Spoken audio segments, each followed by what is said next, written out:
India is now thinking to develop India's own probiotic, own strains. What does stool transplant mean? Actually, the stool-derived bacteria will be inserted in their body. It is just a rapid gunfire with a certain load of good bacteria to eliminate the bacteria. How about obese people? If I'm obese, I will give you a athlete's Virat Kohli's microbiome inside my body.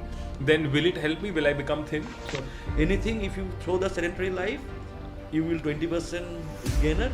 If India can produce their own strains, I mean, the way health will change. But we are unable to produce a bacteria. That is a shame for a scientist, including me.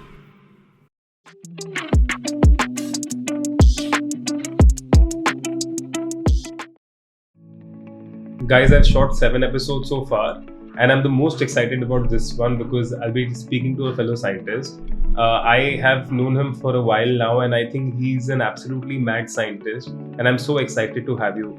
Dr. Suman, welcome to Infinite Health. Yeah, thanks, Anant. And I'm eager to share my work or some public health importance work. Thank you so much, Dr. Suman, for coming. But I have to ask you, because I've known you for a while now, and I've always seen you as this mad scientist. And I want to understand, were you crazy and then you joined science, or did you become a scientist first and then you went crazy? No, actually, usually from my first 20 or 25 years, I am not fond of education and other things. Oh, really? Yeah, so I want to be a cricketer.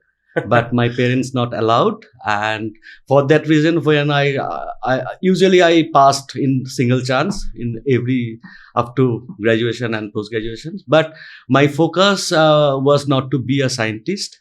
My focus was to solve some problem, not in methodical way. I am completely not a structured student. I am a very bad student, and I am a last benchers in my schools. And in my college also, I am found in cafeteria or in science in my institute also. I am majorly covered in cafeteria and other places. So yeah. But thank God your parents didn't allow you to play cricket, because you're one of the best scientists I know. And that's what happens to most backbenchers, I guess. Yeah, no, but it's not a ball game of the backbencher or first bencher. You have some intuition, and what I have made in from early days of life, that is, I make my everything. It might be a play or it might be education. I try to make my concept clear. Yeah. So whatever I am believing, only concept. If you clear your concept and vision, then everything can be possible. But I think there is a big confusion what a scientist is.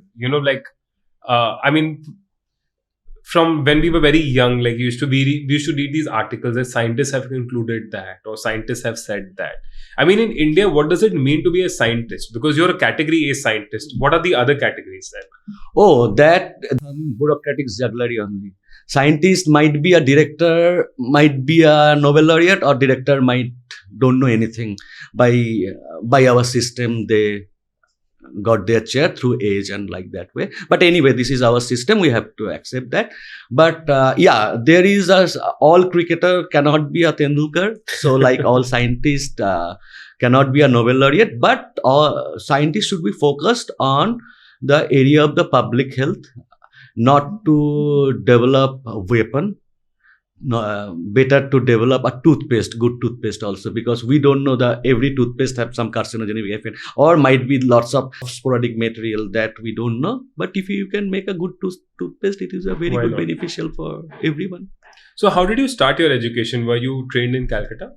Yeah. I am a very much homeseeker. So my schooling from government school, and then I moved to university and college from Calcutta University, and then I got my Ph.D. from ICMR Hospital. Then I done statistical genomics. My transition is phased like that way. I thought I told you I am a last bencher, so from my education I admitted to a most unruly subject that called botany. Not my numbers. I thought I will be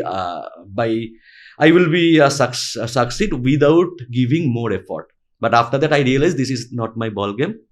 Then I tried to shift my career in molecular biology. and I worked for 5 years for molecular biology, and I thought it's not my ballgame. Then I moved to statistics and statistical genomics. Until now, I am happy with that, statistics and statistical genomics. I don't know how long it will make me happy. Yeah. But I'm glad you're in that department because we've done so many great projects together. Yeah. And I'm really hoping to grow with you because I feel confident you being on my side. Yeah.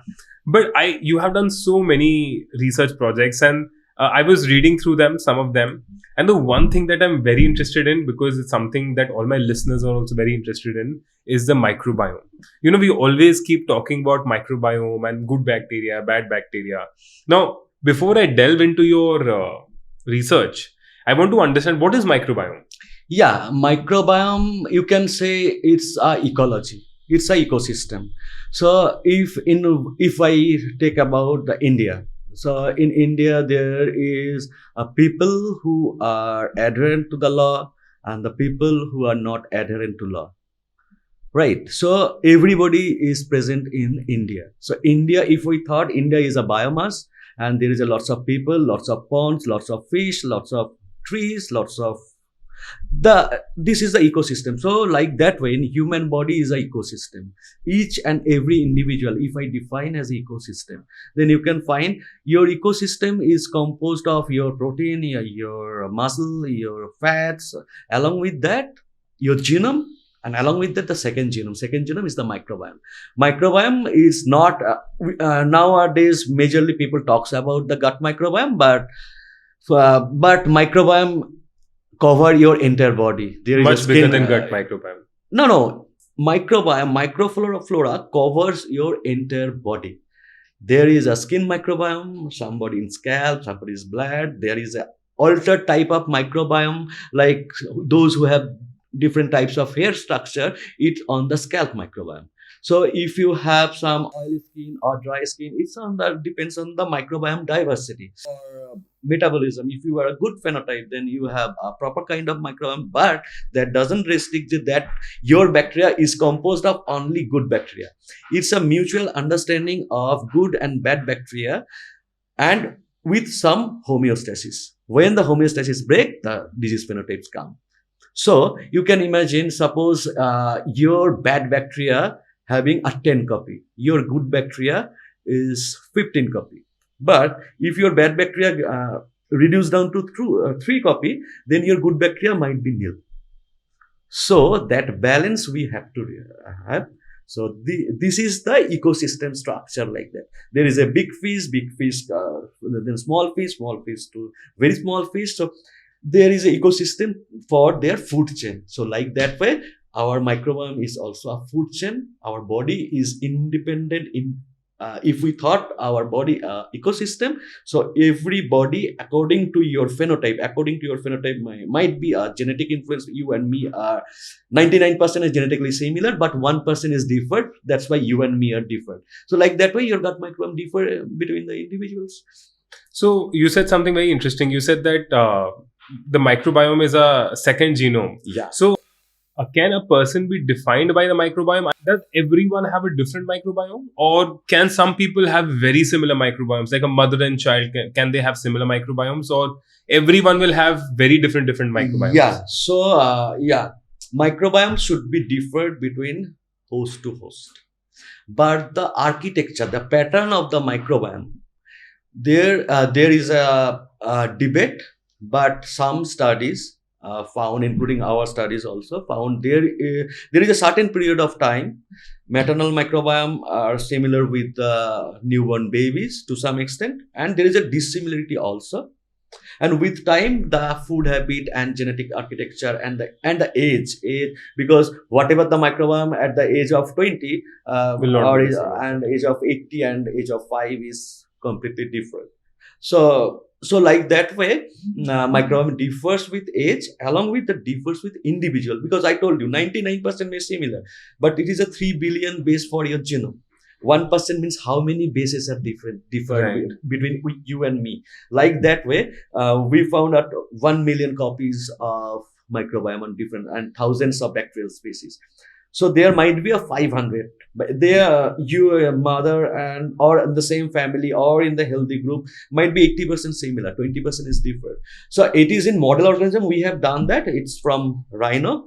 We collected the sample from different pockets of the jungle, from Kaziranga, Manas, Jaldapara, like that way, and with very good power of the study. These are 400 samples. 20% of the rhino exist. There is a 3,500 total rhino, and we have done the 400. And we have done the analysis, and that analysis found we can map actually. If we do the analysis in terms of principal component, we can differ by the stool microbiome can differ the jungle specific. So one cluster, it's what is the structure in Kaziranga gut microbiome that completely large extent differed with Manas, large extent differed with Jaldapara. They are not a mirror image, they are differed. That means your ecosystem, your habitat.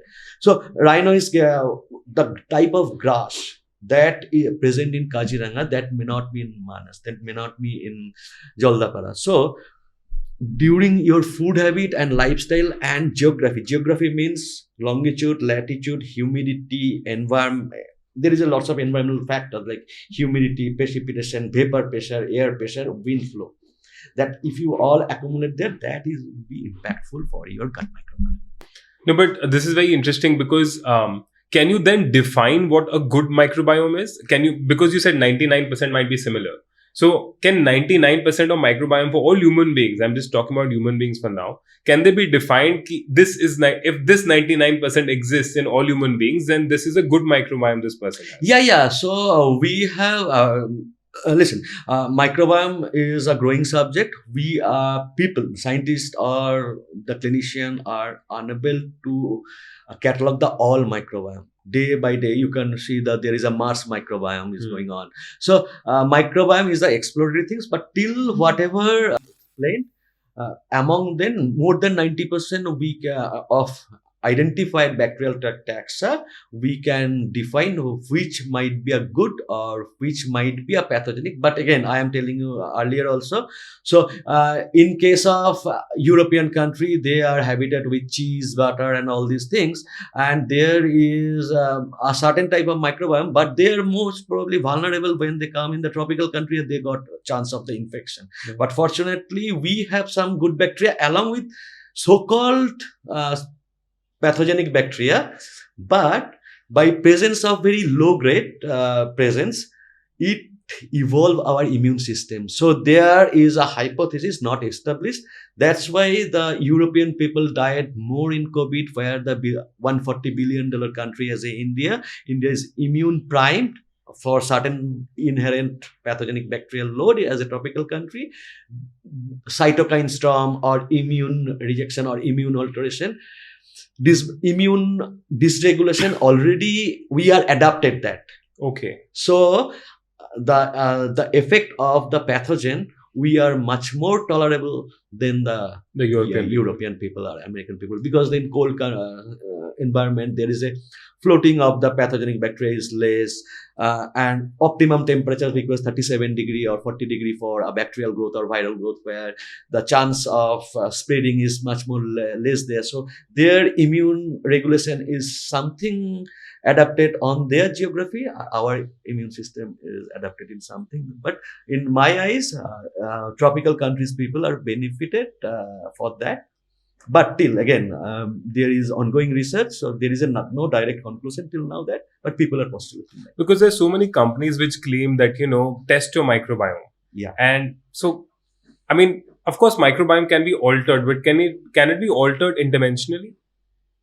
Like, can I give an intervention to alter someone's microbiome? Yeah, so there is a therapy. For Clostridium difficile, irritable bowel disease. So fecal transplant is now fecal transplant. Yeah. Okay. So nowadays, effective mode of therapy, and we have also worked with modulation of gut microbiome among diabetes patients, and we have shown there that if we have charges the rapid gunfire.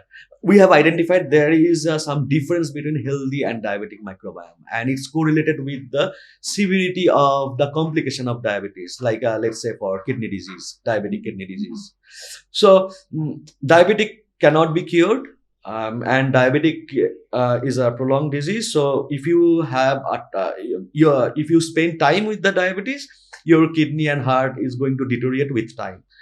But the problem is, if we can't cure that, we can. But what we can do, uh, can we retarded the progression of severity? So for that reason, we have charged probiotics that we have from our own strain, and we charge it for rapid gunfire to the gut for a prolonged time.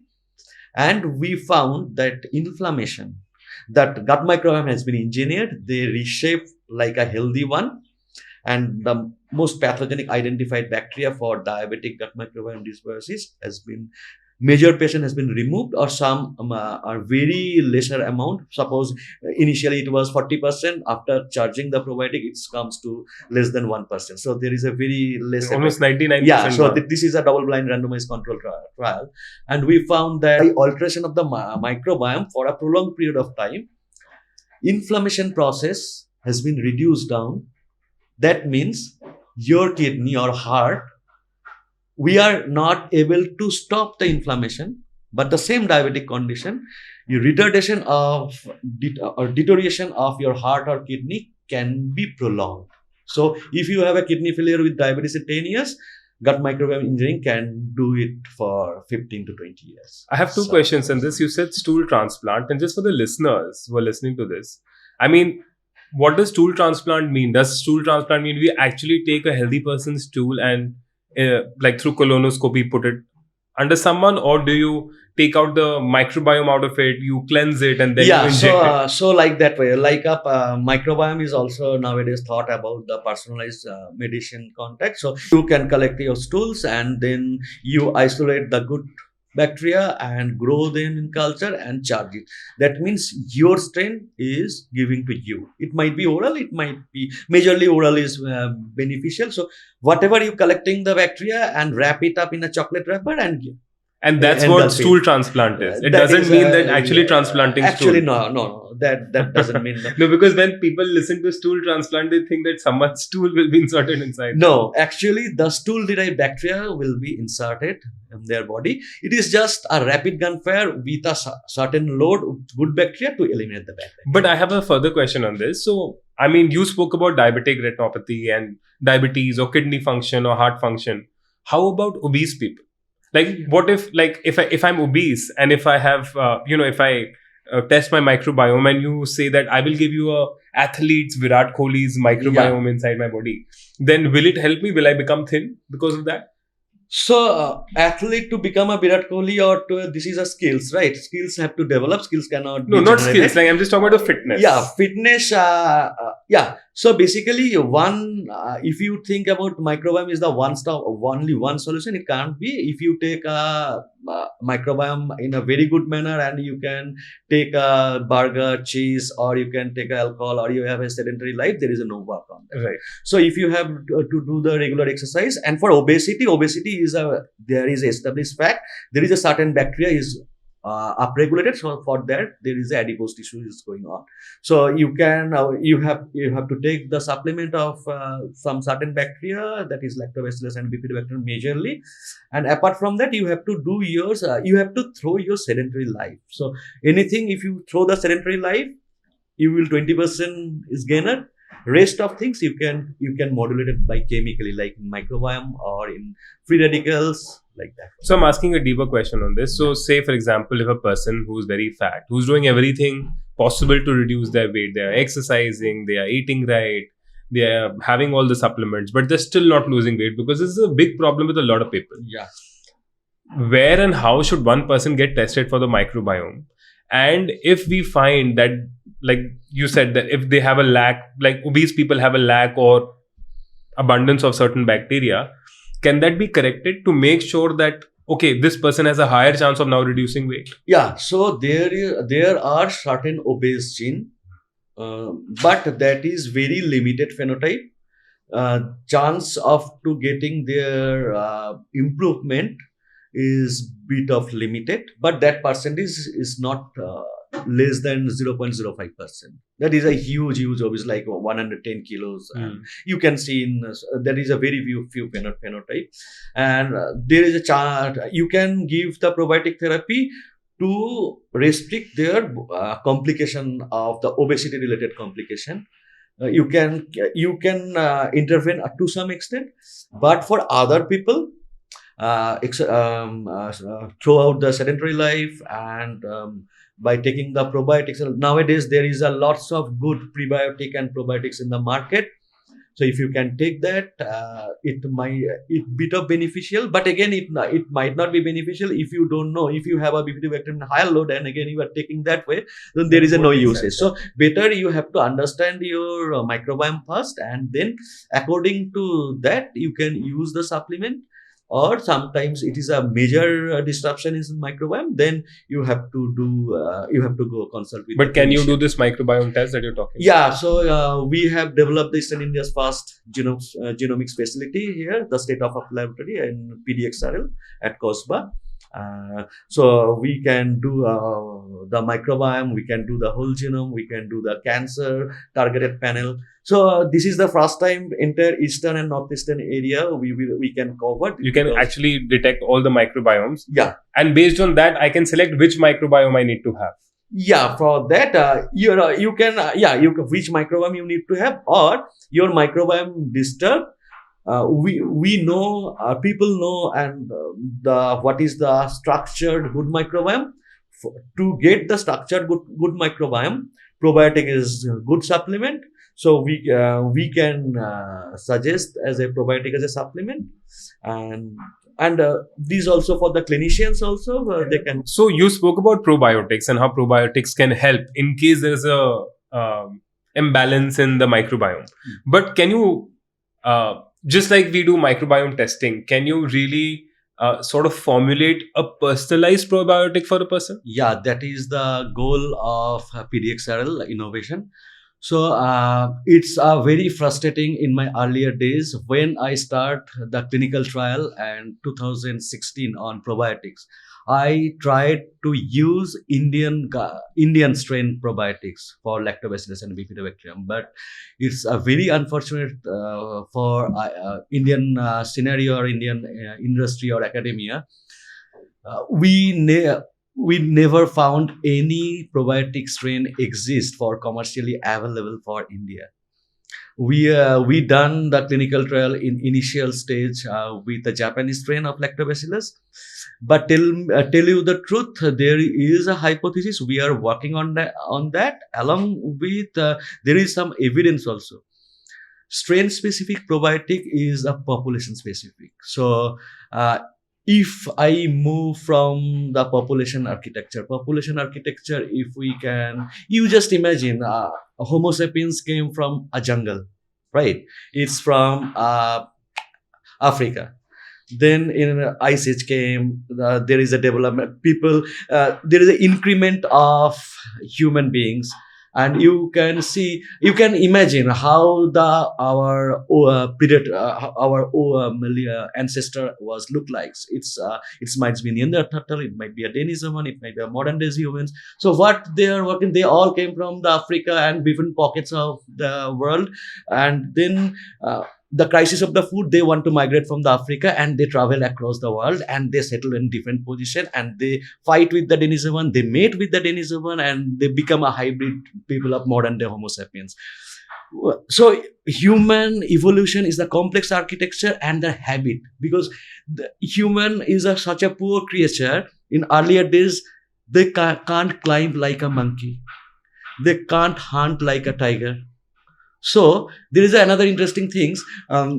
They are used to use this is a hypothesis, and there is also there is a scientific basis on that. They used to use the rotten food. What does mean in rotten food? That is the alcohol dehydrogenase. So if you go to the expression study in different species, you get in normal condition Homo sapiens having the higher level of alcohol dehydrogenase gene expression, ADH gene expression. Why? Because humans are adapted with the alcohol adherence in the starting their early life due to their initial struggleful life. So you're saying that human beings should have alcohol? No, tolerance of consumption and metabolizing the alcohol is the ever highest than any species in the world. Okay, so we can process alcohol more than any species. Yeah, in we the can world. tolerate we can tolerate alcohol toxicity is a much more higher manner compared to any species. So this is our evolution trained ourselves in different fashion. And you just imagine, people are jungle dwellers to start from the agriculture. They are taking the salt. There is no concept of the salt. So there, our kidney, our membrane, our everything is got accumulated in different shape and different ecological pressure, and we modified our gene to adapt that. So like that way we came together. So whatever today we are, our ancestor in Andaman, it's not the same. But they are our pioneer. But habit is different, their microbiome is different, and our microbiome, their genome architecture is bit of different, and our is different, and different between you and me also. But the structure evolved with your adaptation. So like that way, human host genome so that's why you are accumulating a microbiome that is innate for a population that may not be true for other population. Right. So a lot of people who are hearing this will love this, that they can have alcohol, that they have good tolerance to alcohol. Can that be tested also? If you have a good tolerance to alcohol or not? Because, there are some alcoholics and there are people who can take whatever amount of alcohol and not be alcoholic. They can just take it once a week. So alcohol is a neurological ball game. That is a habit. I am not favor of cutting or dissecting the alcohol addicted genes, because it's might be a green signal from the scientist to the community that I am taking the alcohol because I have that gene. So what else? What I can do? It might be a complex scenario, but anyway, alcohol. There might be a stigma, but personally, as a scientist, I am not believing that alcohol is bad. But overconsumption, anything in cheese is bad, like alcohol is bad. Right. But I am not favor of to ban the alcohol. If you take the alcohol, you will be die or you have a bad disease. If you have to balance life, and you have to work because our evolution teach us to adhere with alcohol fermented food. You are taking a fermented food, that is also a gene expression the similar, and alcohol have the same type of. But again, alcohol have some psychological trauma that is non-comparable for anything. So that's why alcohol is restricted, and overconsumption anything is bad. When this podcast is released, you have no idea how many people will listen to this segment again and again, and just forward it to everyone. So you just recently mentioned that the L. bacillus bacteria, you used a Japanese strain and you did not use Indian strain because it was not commercially available. Now, I want to understand, can a bacteria have nationality? I mean, is there a architectural or genomic difference between the same bacteria? Yeah. So, in case of scientific domain, do you believe Homo sapiens have any nationality, or Earth is your ecosystem? Right. So, but again, you or me are different. Homo sapiens, like European, American, and Indian, is quite different. Among the Indians, there is a substructure of the population. So there is a genetic difference between the individual and individual, as well as the population is differed. Bit of. It is not entirely different. Suppose your gene that expressing your rhodopsin to develop your eye, if that gene is not present in one population, then what happens? So some functional gene is there, and there is some variation to demarcation between the you and me, and demarcation between a cluster of group that derived from during the evolution has been, when the population has been architecture, people are on the adaptation phase and in the earlier phase. So that time genome differed as per population. And again, you think that people staying at India, people staying in Washington DC, their temperature, humidity, and other things. I told you when the ice is there, there is adaptation and genetic mutation is there. So genetic mutation not depends on the only human. It depends on the every living creature. So every living creature have to have a mutation to sustain on to survive on that particular geography. So your geography means it might be my gut where I am taking everyday alcohol, or your part you are taking everyday veg, or somebody else where everybody taking is the cheese and other things. So we can't expect our body. Microbiome depends on genetics and immunes and adaptation. So how you adapt your microbiome, you are the pioneer. Along with that, adaptation is not only the human specific, is also a geographical variation specific, because mutation, any creature have want to survive on that geography by changing their DNA or DNA mutation. So that's why that's why my hypothesis is Japanese strain versus Indian strain.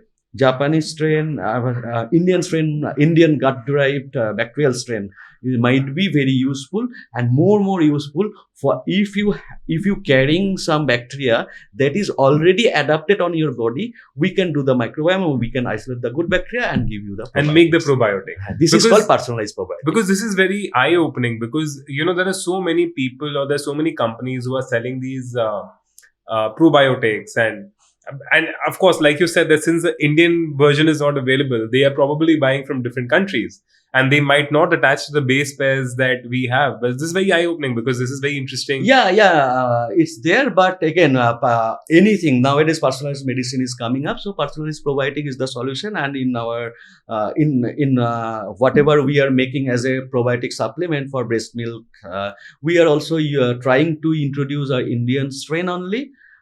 From Indian mothers, but again, there you have to understand that whatever the child during the child growth, whatever the studies we have got from the literature from different geography like European and American and Canadian population, their early life bacteria there is a common sets of bacteria, but from India there is some additional bacteria that is balancing the immune tolerance much more higher sense, in my hypothesis from my data, and intuition and postulation, whatever you can say.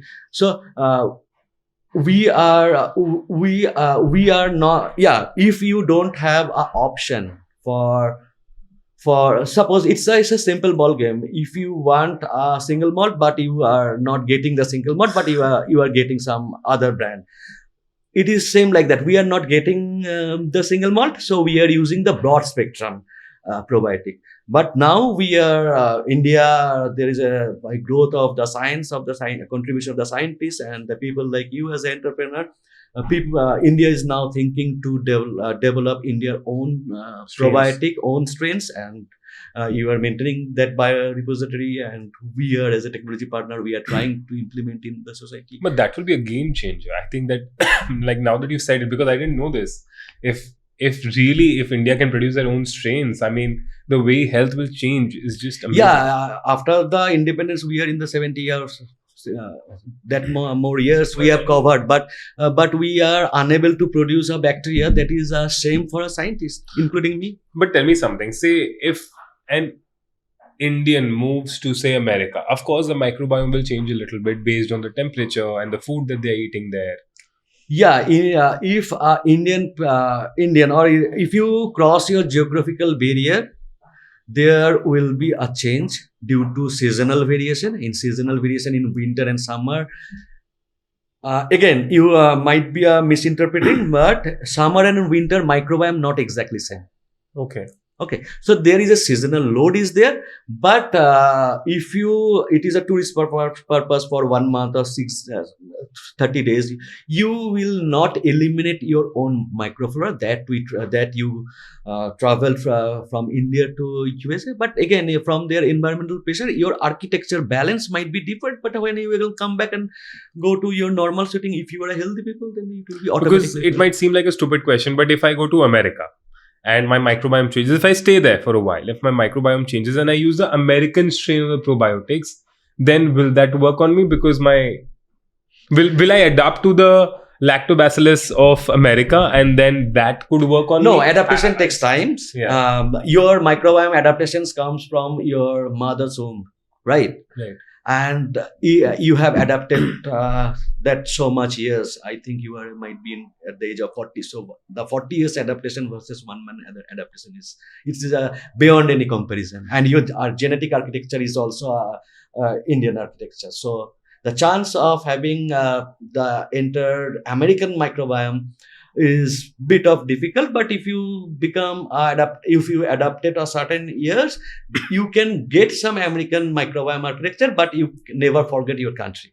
For all the listeners, I'm 35. Okay. Actually, today my mind is blown because of what you're saying. In terms of, because I can't believe I didn't know this for so long. But I just want to summarize. So the microbiome is, say, if in a given ecosystem, say India, is 90 to 99% similar in most people in India, and there would be a 1% difference. That's number one. Number two is basically we are using probiotics from different countries, in which, of course, you as a company, now that you've entered the shoes of PDXRL and a new startup company that you've started, you could do the Indian strains as well, which would be amazing and would change the health landscape. And the third thing is that the microbiome is different for different people. And so there is a research from the NIH. The NIH in America had this big, the microbiome project, in which they said that the vaginal baby, the baby born vaginally has a different microbiome than a baby born through a C-section. Now, I have two questions to that. Like, the first question is the child born out of C-section, does it have bad microbiome or a different microbiome? And the second is, do they have disadvantages compared to a vaginal baby? Yeah. So, vaginal microbiome is the most prominent field in today's world, because before that, whatever you asked me, you just ask yourself. Everybody can ask yourself, what is the common phenomenon from the clinicians? Cesarean baby might be obese. Cesarean baby prone to infection. Cesarean baby have a chance to develop diabetes compared to vaginal microbiome. So that things scientists and epidemiologists identified with a years-long study. It might be a 50-year study, 30 years prospective, 30 years follow-up study. People identified that cesarean baby is vulnerable for complex disease. Cesarean baby is vulnerable for earlier days for infection-related mortality and morbidity. So there is a gap of cesarean babies. There is some, if we compare with the vaginal born baby versus cesarean baby bit of compromise as in early days as well as the long-term complex diseases. There is a lots of genetic study has been done and found some findings, and NIH mapped the vaginal microbiome, and from India, India is contemporary with that microbiome study, because India done more advanced study compared to any others world, because India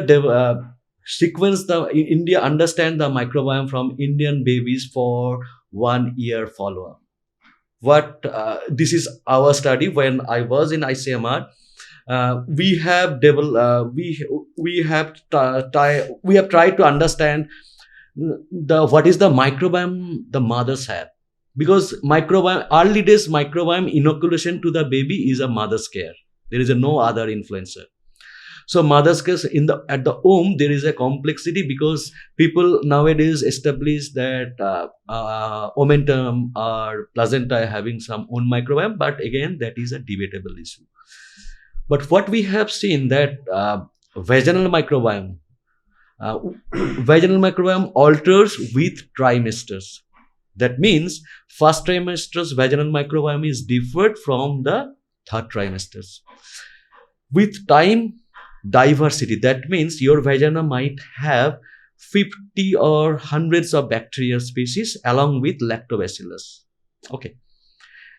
With time, we found that lactobacillus load is increasing, our rest of bacteria is eliminating. That is the complex evolution phenomenon of Homo sapiens. And we are fortunate to sequence or map the onset of labor's vaginal microbiome from mothers. That means when the babies are waiting to come out. at earth, that time what is the shape of the vaginal microbiome? And we found there is some unique identifier, and again it's also a population specific. Vaginal microbiome can be defined, entire world woman vaginal microbiome can be defined in 5 categories: category 1, category 2, category 3, category 4, category 5. Category 1 having dominated by certain species of lactobacillus. Category 2 is different species of lactobacillus and another bacteria called bifidobacterium. Category 3 is another type of lactobacillus. Category 4 is independent of lactobacillus and bifidobacterium. That means there is no protective bacterium, but still that mothers give the perfect birth.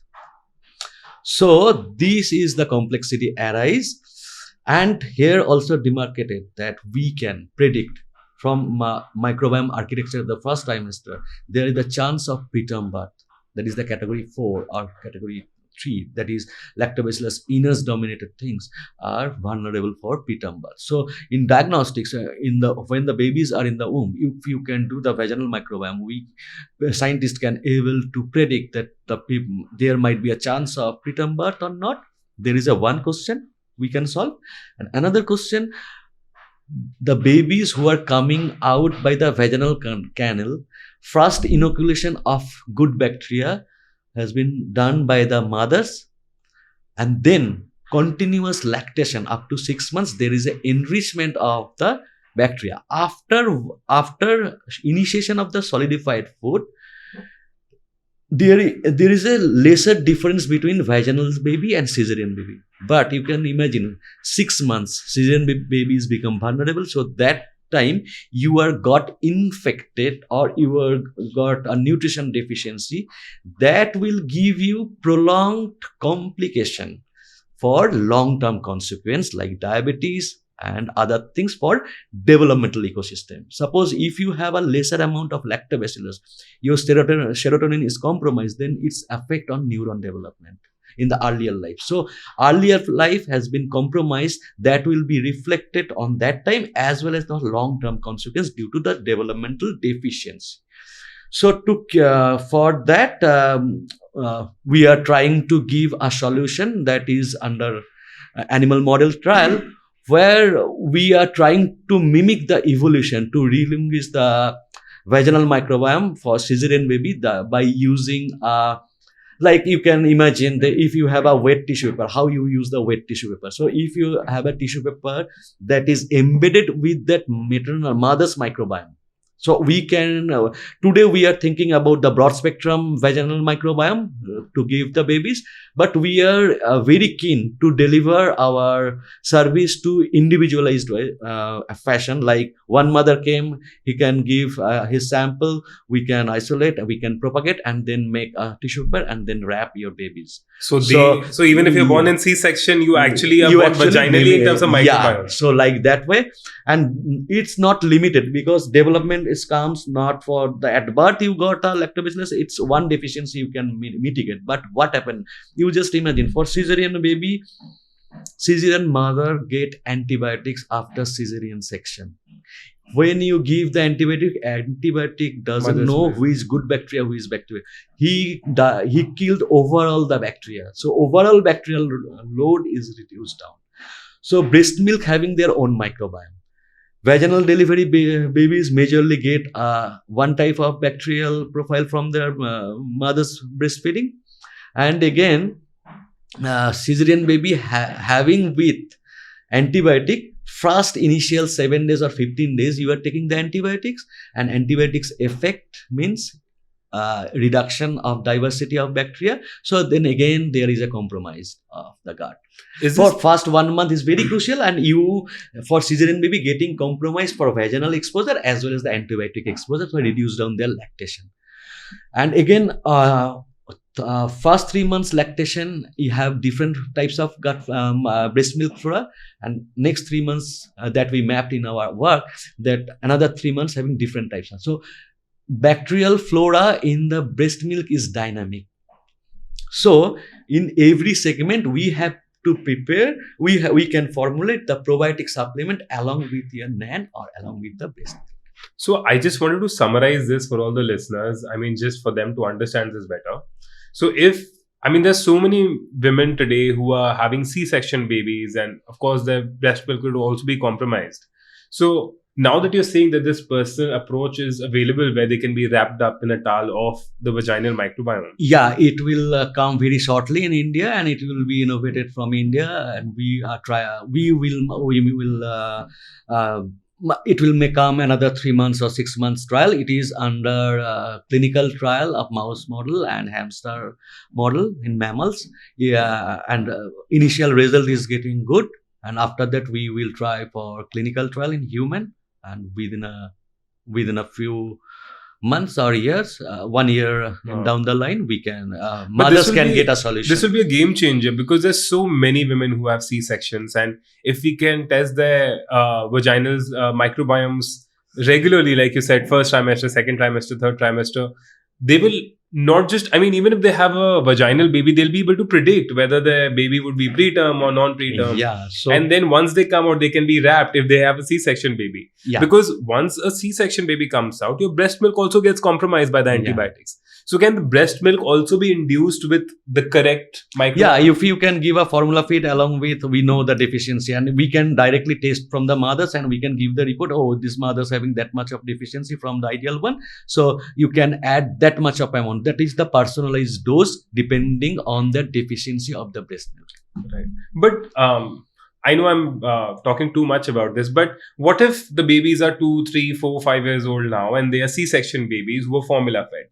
Can they also be corrected? Is there a way? Because, we're talking about at birth, right? And that's great, like once that whole thing comes out. But what about all these millennial kids who were born C-section, or all these new mothers who have C-sections in the last 4, 5 years?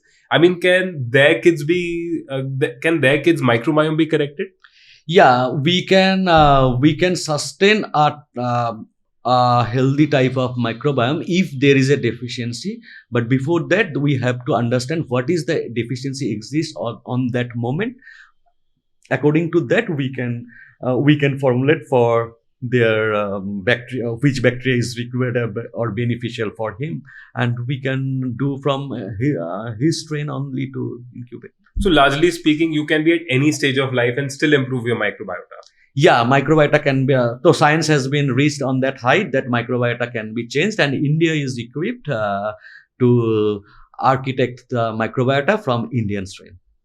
No, I'm very happy to hear that, because I just feel like there are always these medical innovations that change the whole direction of biotechnology and medicine research and everything. And this is like such a path-breaking way of changing health overall. We usually treat most diseases through medicines, but actually treating them through microbiomes, because microbiomes make your body. You're made of a trillion cells, but those cells are made of bacteria, if I'm not wrong. Correct me if I'm wrong. And this would be such a path-breaking innovation, to be very honest. So actually, microbiome is defined as a controller of your metabolism. So if you correct your metabolism, then majority of the disease can be restricted. So microbiome is a very good tool where we can engineer very easily, and we can deliver to people for usage of microbiome. That is may not cure the disease, but if you have a disease on metabolic aspects, it can prolong your severity.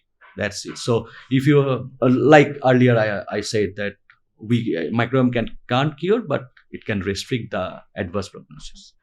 Another research that I was reading about you was on genital TB. Like, how did you get into it? Like, what was the thought behind it? What was the process behind it? Oh, this is a coffee table discussion with my teachers here, and along with some gynecologists. Actually, in my lab in earlier days, I am getting the endometrium samples and ovarian samples for unexplained infertility, and from there we used to diagnose is there any tubercular infection is there, because there is one hypothesis there might be a latent infection in there. So for that reason, my teacher asked me to do that experiment, and initial days I am doing that. And after that, I thought, why we use the tissue. I thought the menstrual blood might be useful, because whatever the menstrual blood is coming, it is washing your genitourinary organ. So if there is a bacteria, there is a shedding particle, I need a DNA. So it may come. So earlier days, you have to collect the endometrium, you have to do a dilated and curettage, and there is an invasive procedure, operative procedure. So you just imagine if middle class people have some restricted financial background. So if you just imagine, one people move to the clinic and admitted for 6 hours and collect the samples. So 8 hours has been gone, for one day dailies has been gone. Then again, it is a costly and painful. If you collect the menstrual blood, there is no pain, and you can give the sample from your own house. So by this theory, I started that work, and it's click. It's just a click. But when the people is click, it's not a success. It's a start. Then there is a lots of feedback, and there is a lots of motivation. I got that, but I never stopped that work. With time, I increased the sample size. Then I found there is a genital TB, but we have to forget that Mycobacterium tuberculosis, and apart from tuberculosis, there is several Mycobacterium, other species. That is not good for us. And with time, certain epidemiologists and community health people, in my discussion, I found that there might be not always a genital TB. There might be chance of having non-tubercular mycobacteriaceae, and it comes mainly from pond and multiple usage specific water where the people are using. That means in village, 10 women is working for washing their clothes. And there might be a culture of to bath in the pond. It is our rural India. We have to accept that. And they give birth inside a pond. No. They are bathing in ponds. So everybody in rural India is not sophisticated to use our so-called toilet. So they are used to their bath in ponds and in common area. From there, in earth, there is a lots of Mycobacterium species, and that may introduce in their birth canal, in genitourinary, and they got the unexplained infertility. For that reason, we are trying to work with the Becton and Dixon.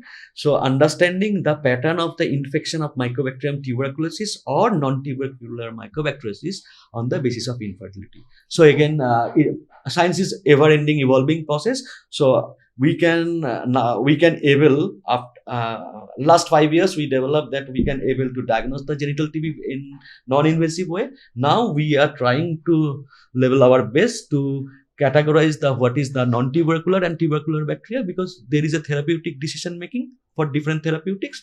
So it will be useful for society. So if someone has infertility, they could have genital TB, and that's what might be causing it. So if you can genital TB be cured? Yeah, digital TB, it's a simple diagnosis. I just make people's easier to get detected. Test it. Yeah, and then the rest of the things are very easy. But can that person become fertile again once the genital TB? Yeah, so you can see lots of work for Dr. Siddharth Chatterjee from Calcutta Fertility Mission and other work also. There is a 30% regaining of the fertility. But is this regular protocol? There's so many people who are going to these IVF centers who are infertile. I mean, is it regular protocol in these IVF clinics to get tested for genital TB? Yeah, so there you can go. If you go and if you want to do the test, it cannot be possible. You have to pass certain clinical criteria. If that clinical criteria pass, then clinician will give you the suggestion to do the genital TB test, tuberculosis, and then come to us. And currently, the genital TB test is done through the tissue, like you said, which is... Yeah.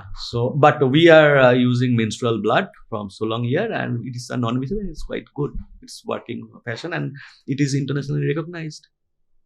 That would be such a game changer for people who are infertile. And I mean, if this is something that Yeah, so game changer, it means for European country, game changer might be a identification of the cancer therapeutics, because there is a lots of money involved. But in India, there is a tuberculosis and poor, and there is for anti-tubercular therapy we are giving freely by the government. So corporate house might not be think it as a game changer, because there is a no profit. But can other forms of TB also be detected through menstrual blood, like lung TB or bone TB? Lung TB and bone TB cannot be detected from menstrual blood, but from bowel, bronchial valve, verge, or any body fluid that is non-invasive, nowadays technology can detect very easily and more accurately. Again, like I was reading that you were an investigator, right, in a consortium entitled Wildlife and Zoonosis. Yeah. Which would prevent another global pandemic. How does that work? Like, what does that mean? So before that, I want to say something, because I have to acknowledge my pet. That is one cat. Actually, in Dibrugarh, when I was in ICMR, my cat got infected with pyometra, that is a deadly disease, and I rushed. I rushed to my brother's marriage and landed to Dibrugarh, and then I moved me and my wife moved to Khanapara, that is inside the Kaziranga hospital, because in Dibrugarh there is no good facility. And during the treatment of my cat, I was feel anxiety and boring, and then I moved to here and there and found the article that they are trying to do, that is the the bacteria in elephant. Then my pet has then there is a lot of issue, and my pet survive, and we get very happy. To acknowledge that scientist, I called him, can you collaborate to work in One Health? Then we started the animal microbiome, and we started from one-horn rhino to understand two aspects. It is, as a greedy scientist, that I not disclosed in earlier days, that is the rhino is extinct in red endangered species. So if how microbiome is playing role for to extinct a species, because I have a human data, I have other species data, this is my interest. Along with that, I may be a famous if I do a rhino microbiome. There is no big science on that. When we are trying to do that microbiome and other things, sudden in the middle of that, I got a call. You don't touch the stools, because there is an outbreak of anthrax. That time we don't have the data, and I told the sample already isolated the DNA. So my students. So then again we have shifted to AIMS and do the antibody titer, and my students have some positive titer, and then treated. I am fortunate, and we all are safe. So from there, that time strike me that bacillus is there now. Then we are in rush to see the data and found there is a ample amount of the anthrax. Then you just imagine the jungle dwellers who are collecting the honey, who are collecting the wood from the jungle. They are poor people. They may not have shoes proper. They may not have the wounded feet. So if you contaminated with the dung, you are vulnerable for outbreak of the anthrax. And then after getting we are from the rhino and Asian elephant, we have already annotated and found there is an enormous amount of pathogenic bacterial load is there. Then we have connected with WWF and the government, and everybody sit together, and there is a very good and fruitful discussion that we have to map that. Then now with the various government, we are doing the mapping of the wild animal as well as the domesticated livestock, because it can be swine. Disease can spread from the swine and other things, because SARS-CoV-2 is the basic reservoir is from the jungle-derived animal, and it's moved to human Humans. by certain mutation. By mutation, it's maybe in adaptation, or maybe from the if you do the regular culture, there is a certain spontaneous change, and it infected and does the pandemic. Now we are trying we are very much equipped with the statistical genomics and data analytics and prediction model. So here we are trying, we have the sequence of the enormous amount of bacteria that derive, bacterial sequence that derive from the microbiome. From there, if we formulate certain mutation in silico in the computer, then we can predict how transmissible capacity is there to the human, and then we have to create a map of the pathogenic bacteria for Indian livestock. Along with that, we can predict that certain mutation may be vulnerable to human. That might be the alarming and for the policy making. This is the goal of the PDXL communities. You just spoke about how animals can transmit viruses to host humans, and that's what you've been studying with the One Health project. Yeah. But I have a slightly controversial question. Like, COVID happened and the biggest pandemic happened, right? I mean, there was so much controversy around it. I just want to understand, can the COVID virus be actually engineered, like something that leaked from the Wuhan lab or something permanently given in the world? Yeah, engineered means nowadays genetic engineering possible, but the viability of the genetic engineered species is debatable query.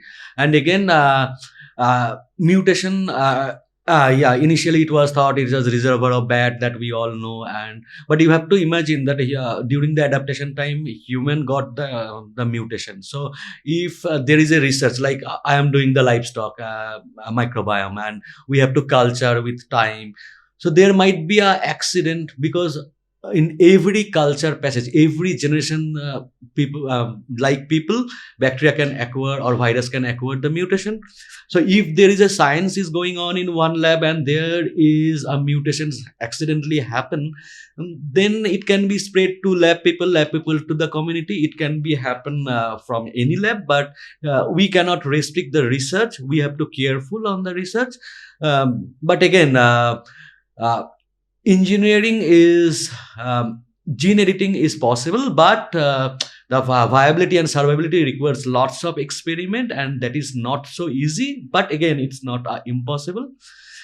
But again, we are trying. Scientists, we are in the scientific community are believing that it's a random mutation and it's transmitted to the humans, and like that the pandemic happened. But yeah, if we want to criticize a country, it should be criticized, because if accident can happen, but protective measures to protect the entire world, there might be a gap between the information transfer for the how vulnerable and how transmissible it is. That news or that information came later part to the community, so that's why the devastating things happen. But yeah. So every 100 years or 50 years interval, there is a pandemic, because if the SARS-CoV-2 is man-made, then how you tell about the cholera? That was not man-made.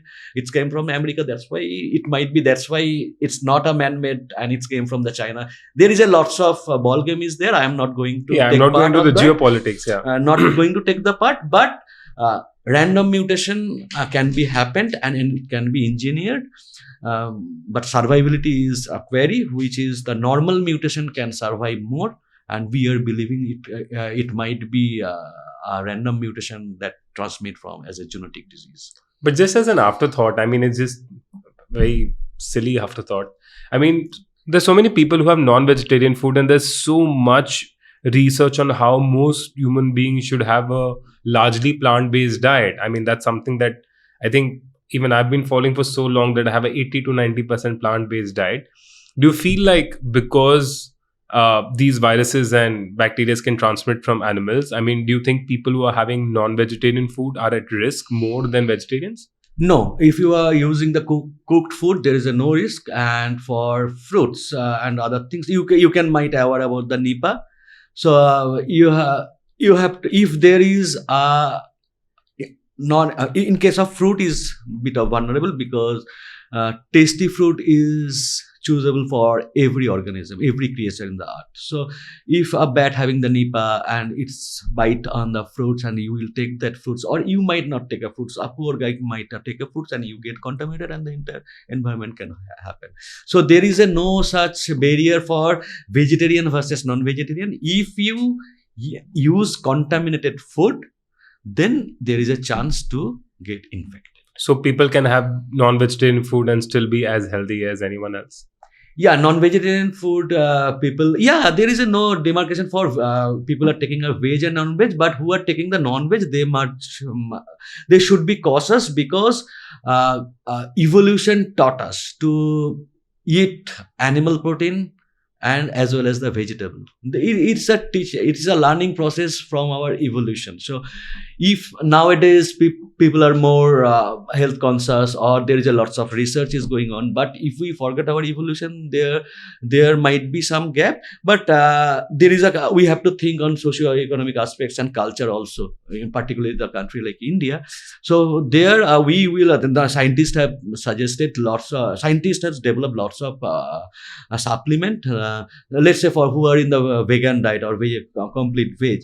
There is a beautiful study for 20 years or more, study done by Indian scientists, that is Shantanu Mukhopadhyay at IGIB, and he postulated that people who are long-term vegetarian, they are deficiency of certain B vitamin subtype. So for that reason, people from who are vegetarian got a sudden cardiac problem like myocardial infarction, and there is a frequency is much more higher. Then the government and scientists come up in the policy that the area where who are in the vegan diet, nowadays there is an injection. That injection is supplement the vitamin subtypes. That vitamin B subtypes only came from the animal protein.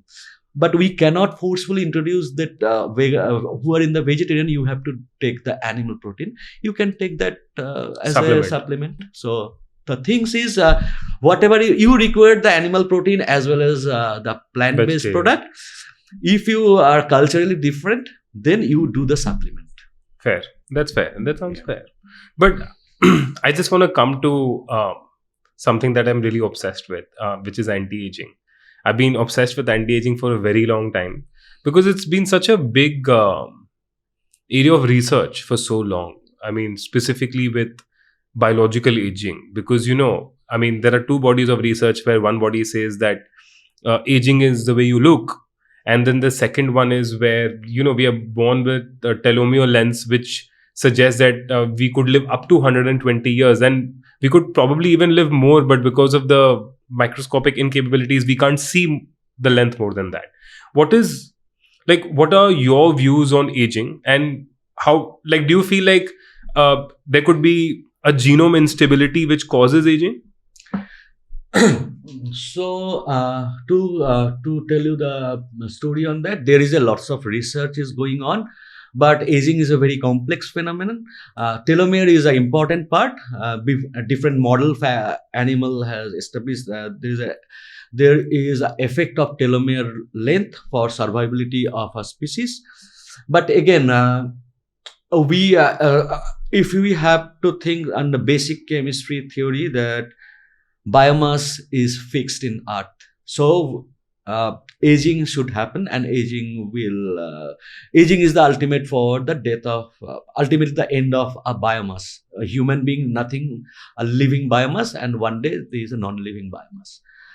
So from that point of view, telomere is one of the factor, but not the sole factor.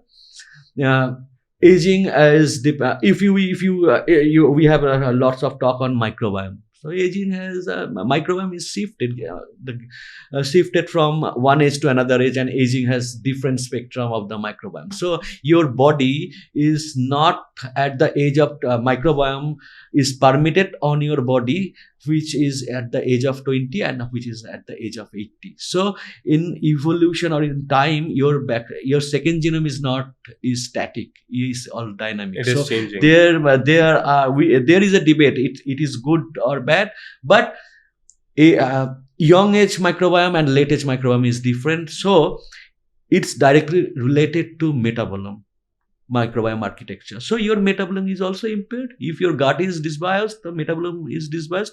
If your gut and metabolism is dysbiosed, then how can you expect the immune tolerance or immune backbone of at the age of 20 and at the age of 80 is not uniform? So your body is compromised in all aspects, not only the telomere length, it's from microbiome to your nutrition to everything.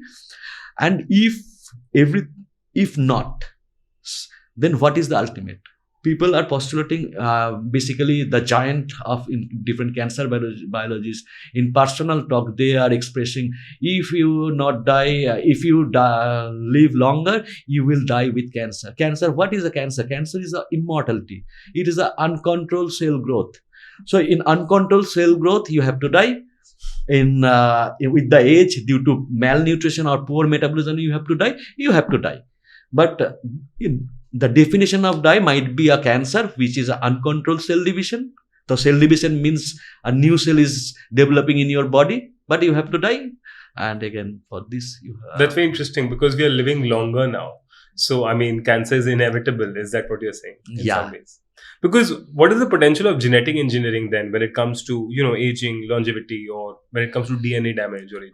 Yeah, so in terms of aging and other things, I am not favor of genetic engineering. Just you can imagine 10 billion cells.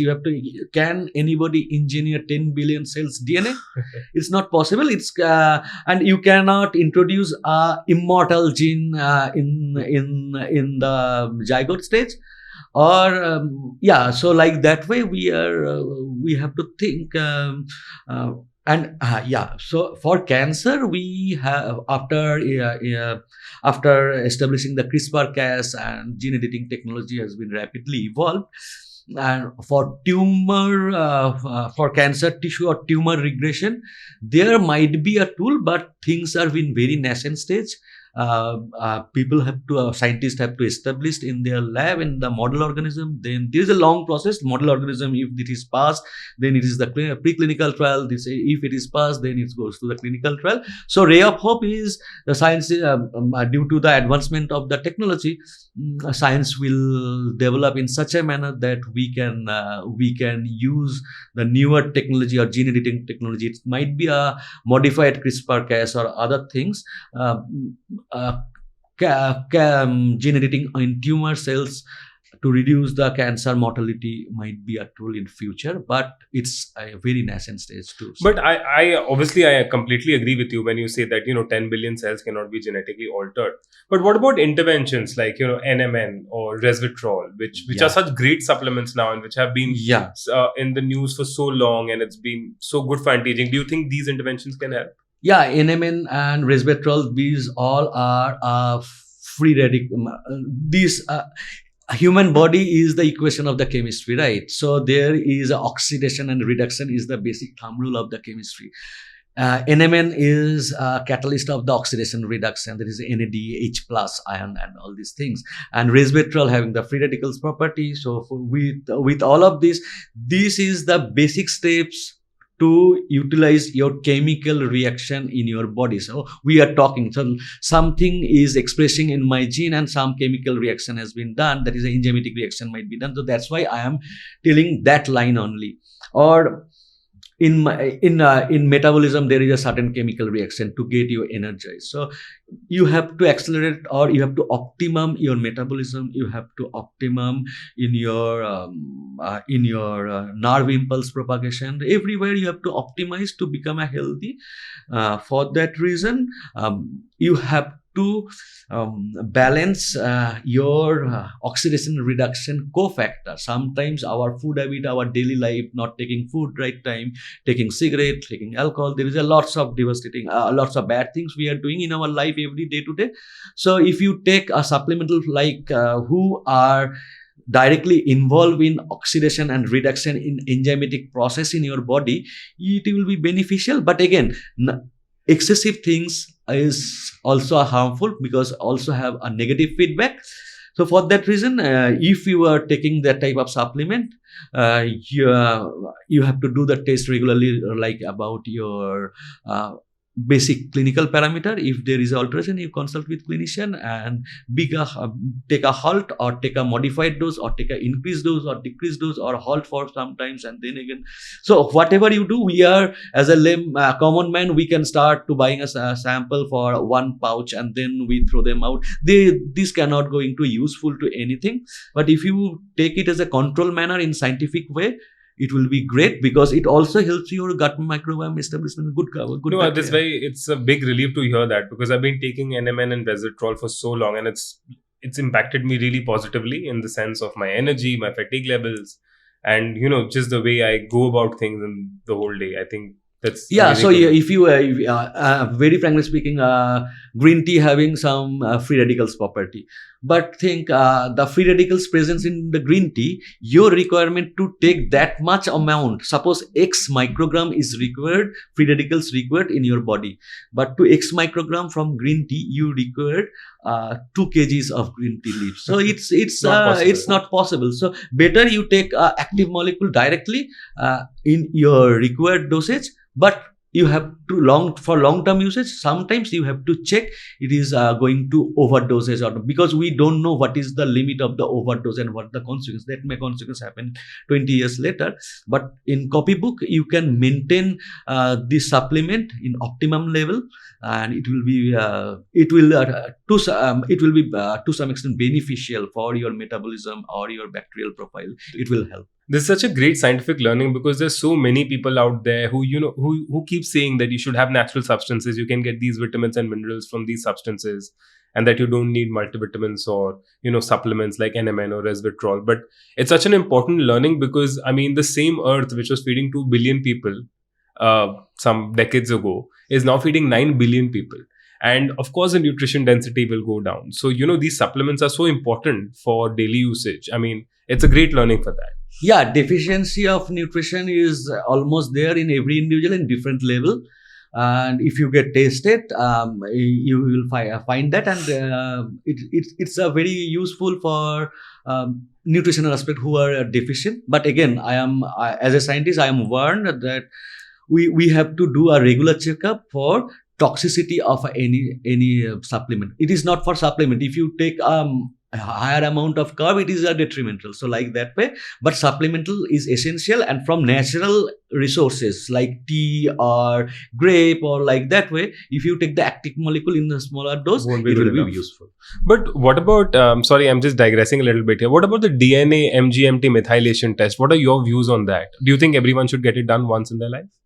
No, it's not some methylation is epigenetic things, and with the age it might be epigenetic with the effect of long term exposure means, in terms of exposure means, if you have a diabetes, there is a hyperglycemic exposure for a long time, there is some spectrum of methylation, um, and if you have some higher amount of carb taker, then you have exposure, you have alcoholic, you have exposure. So everything prolonged exposure, you change the methylation alteration. But again, before you move to methylation, there is a certain genetic test is there. You should, because that is might be a more vulnerable. We should do that test in much more comprehensive manner compared to if you permit that, you can sequence everybody, and methylation is a dynamic process, so every 5 years or 6 years interval you need not to go methylation, because methylation data as far as the penetration of the establishing a disease is bit of poor. But again, methylation is very much important for the cancers and other, to understand the cancer and other therapy. So methylation is the science behind the methylation is much more focused on cancer, and we have learned lots of things on methylation in cancer model rather than other nutrition model. So if you have a lesser data, so better to avoid unless scientifically proved for clinical usage. Right, fair enough. But how does it feel now that you're transitioning into an entrepreneur, and because I know you've started PDXRL and that we've been working together for I think 1.5 years now, and it's been such a great experience working with you. How do you feel you've been such a scientist and then getting into the entrepreneurial wagon? So basically, I was in ICMR for long years. I was in DBT for a long years, and there is a lot of I enjoyed there. But I enjoy it to some extent, but it's my behavior to change, to shift the gear here and there, and there is a passion to do something new, which might be not which might be a hurdle because in government sector you can't do whatever you want. So for that reason, some friends came here and told me that we want to do something different. and we want to do some good things for in the new generation healthcare sector, in diagnostic sector, and we want to democratize omics, that means genomics, transcriptomics, and metabolomics in public health, because everything genomics till before COVID, it was a rich man ball game. So my motto is to bring to democratize in the public health from the economically weaker section to economically rich people. From there, we started our work, and as an entrepreneur, till now I am happy because I can do. I am a ruler of our organization, and I am because I am a dominant person. As a scientist, scientists usually are egoistic and dominant. So I am not. I am in the same loop. So to become a dominant and egoistic person, you have to do by yourself. So I got another two mat, and we started there. But again, I know the future, there is lots of funding and investors, and they will structure the company. That time I will think I will be a part of this, but something making India's first vaginal microbiome done by me, India's first wild animal microbiome done by me. So I want to make Eastern India's first unicorn through PDXL. PDXL is started with diagnostics. Now we have an animal house facility, genomics facility. So it is an integrated life science company which having 3 patents. So it's also a product company. So I define PDX is a conglomerate, startup conglomerate. That model might be first time in the world, because diagnostics to innovation and productization, and animal house to genomics to normal routine diagnostics is not in the same part. And also we are integrating the artificial intelligence by combining the healthcare, health card, and all these things. So this is a unique type of things that that we are every day defining ourselves to make it as a conglomerate. And yeah, the passion to work at PDXRL to develop this, because till now I am the ruler of the PDXRL. But that's beautiful, and I wish you all the best. I think you're doing amazing things, and I can't tell you how excited I am for your company to take off very, very high. Dr. Suman, thank you so much for coming. I'm probably going to call you for a lot more, many more podcasts, because I still have a lot of questions, but we've done a very long podcast today. But thank you so much for coming, sir. Oh, thank you. And I think we have worked together for since long time, and I am the man of collaboration. So that's why I work at gynecologist. I collaborate with the endocrinologist. I collaborate with the WWF, and if we do the more collaborative attitude, the world will be the beautiful, and everybody in the success in every organization. So not only as a private partner, government is also initiating the startup and all these things. So government, bank, and all these things make happen. The Make in India initiative to establish the economy independently. So my motto, our motto, like you are also owner of a private organization, and I am also as an entrepreneur. So we have to build our nation economically independent. Absolutely, so that is the biotech ecosystem has to develop. Yeah. Thank you so much, Dr. Suman. Thank you.